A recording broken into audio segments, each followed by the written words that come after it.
Hello, and welcome to the tea. Today's tea is to those who are following Jesus and you've had a situation or situations in the past that has brought you to your present of uncertainty and frustration. And you are in a space where you're trying to figure it out, but you haven't figured it out. Well, I want to share today's tea with you in the form of chapter 4 in Second Kings. Today's flavor is coming from chapter 4 of Second Kings. And this is a very relative story because I'm going to make a point here. Now, it tells us how Elisha rather, was approached by a widow who was the wife of someone that used to serve him, Elisha, who was a leader over the school of prophets, or over a group of prophets. Okay. So it says one day the widow of a member of the group of prophets came to Elisha and she was very fearful. Okay. Because her husband had passed and he had no money left for her. And so she was afraid because the creditor had threatened to take her sons as slaves. So Elijah was concerned and asked, what he could do to help her. And then right after, he just asked her to tell him what she had in her house. And she told him. First, she said nothing except a flask of olive oil. Now, that is very interesting when people say nothing except. So it sounds like she minimized the flask of olive oil that she had. Now, mind you, if you're following Jesus and if you heard anything in reference to Bible teachings at any point, you understand that olive oil is very precious then and now. Okay. So it could be very well that because she didn't have much olive oil that she felt like she just had it really wasn't that important. She said nothing at all except a flask of olive oil. So that could be very well why she said nothing at all and then came back and said except. But she's not here to give us that tea, so we can only interpret based on the information that was given to us, right? So then he just tells her candidly to just borrow as many jars as she could from her friends and her neighbors, and then go into the house with her sons and shut the door behind her. That's what he told her to do. Pour olive oil from her flask into jars, setting each one aside when it's filled. So she did as she was told. Her sons kept bringing jars to her, and she filled one after another. Soon every container was full to the brim. And when she said, "Bring her another jar," her son told her, you know, he said there weren't any more. So, well, one of her sons, he told her there was no more. So there you go. So what happened? Okay, I'll tell you. The olive oil stopped flowing. That's what happened. So now, when she told the man of God what had happened, he told her, he's okay. Now sell the olive oil and pay your debts, and you and your sons can live on what is left over. Now that's interesting, isn't it? So I want to make this very clear. She was fearful, okay? And I understand in the human nature, if someone who is anointed of the Lord tells you to do something that is foreign to your ears, that will be giving you some and anxiety to move forward.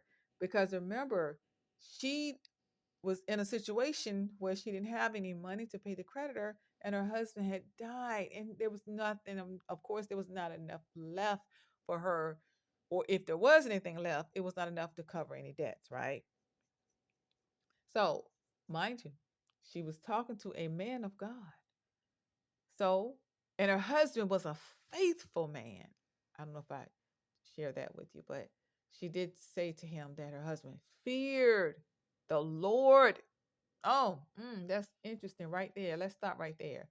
She said her husband who served Elisha was dead, and Elisha knew how her husband feared the Lord, not Elisha, okay? He feared the Lord. So, fact check that. That's what is powerful about this. Him fearing the Lord, all right, was very, very obvious in this case. Now, she had to have her own experience with the Lord, right? She had to have her own experience. So she went from walking in fear to walking in faith. And what she realized in the situation was that God was the source, and his response to her situation was the resource. So past decisions, whatever that was, left her in a situation through her husband that she didn't have what she needed financially to take care of their sons. But because she knew how to communicate with the man of God, okay, she trusted what he told her. She didn't dismiss it, okay? She could have, but she didn't. And she trusted the Lord because she realized that she couldn't do anything outside of him making it happen for her, right? So she herself was limited, but because she did what she could in her limitation, the Lord was not limited in his response, right? So there was a two-part thing here because God is the God, he's a Lord of lords, okay?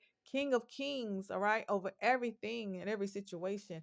He could have answer her any way he chose, but he chose to respond in a way that made sense for his desire to show up in her life. Okay. So this is just one of those situations you just can't make sense in the human nature. Okay. It is a miracle, quote unquote, no doubt about it, right? A miracle. Okay. God's miracle. That's what I say, quote unquote, because it was his miracle. It was what he did, his response to her situation, him being the source. He showed up how he wanted to. All she had to do was do her part with the very thing that she looked at as nothing. So this is a lesson that you can take for yourself and look at your situation, right? That you are at, because you can't go back to the past and change it in the past, but you may be able to change that past situation in the present, right?